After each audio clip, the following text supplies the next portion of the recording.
ఎక్కడ చూసినా కుక్కలతోని పెద్ద పరిశానే ఉన్నది. మనుషులను కరుస్తున్నాయి, జీవాలను ఆగం పట్టిస్తున్నాయి, పిల్లల పానాలు తీస్తున్నాయి, రోడ్ ఎక్కాలంటే చాలు బుగులు పుట్టిస్తున్నాయి. అట్లా ఇక ఇప్పుడు అన్ని జాగాల్లో కుక్కలను తిడుతుర్రు పబ్లిక్. కుక్క కనిపిస్తే చాలు అంత దూరంకి వెళ్ళి నడుస్తుర్రు. అయితే చిత్రంగా గీ ఊర్లో మాత్రం ఓ కుక్కను మస్తు మెచ్చుకుంటుర్రు.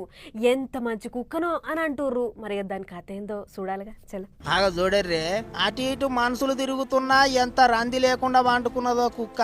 కుక్కను చూస్తే చాలు గజ గజ వనుక్కుంటా బిక్కు బిక్కు మానుకుంటా తిరిగే ఈ రోజులల్లో కూడా ఇక్కడ పబ్లిక్ దాన్ని చుట్టే తిరుగుతాండ్రు.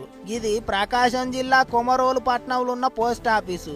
ఎండకు ఎండకుండా వానకు దడవకుండా నీడ పట్టున ఉంచుతున్నారని పోస్ట్ ఆఫీస్ వాళ్ళ మీద కుక్క పాయిరం పెంచుకున్నదట.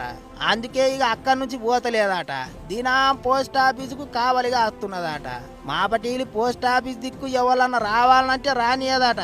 ఇక అట్లని పొద్దుగాల పోస్ట్ ఆఫీసుకు వచ్చే పబ్లిక్ ను ఏమన్నదట. గట్ల పబ్లిక్ అటు ఇటు తిరుగుతా అంటే నడమ వండుకుంటదట. గంతే. పోస్ట్ ఆఫీసుకు బందోబస్తు లెక్క మారింది కుక్క అని మస్తు పొగుడుతాండ్రు దాన్ని. ఈ కుక్క గత కొన్ని నెలల నుంచి ఇక్కడనే ఉంటూ ఆఫీస్ తెరిచినప్పటి నుంచి మూత వేసే వరకు కూడా ఇక్కడనే ఉంటూ మూతేసిన తర్వాత ఈ ఆవరణలో తిరుగుతూ ఉంటుంది. విశ్రాంతి తీసుకుంటూ వచ్చిపోయేవారిని ఎవరిని కూడా ఎలాంటి హాని చేయడం లేదు. ఇది విశ్వాసంగా ఉంటుంది ఇక్కడ.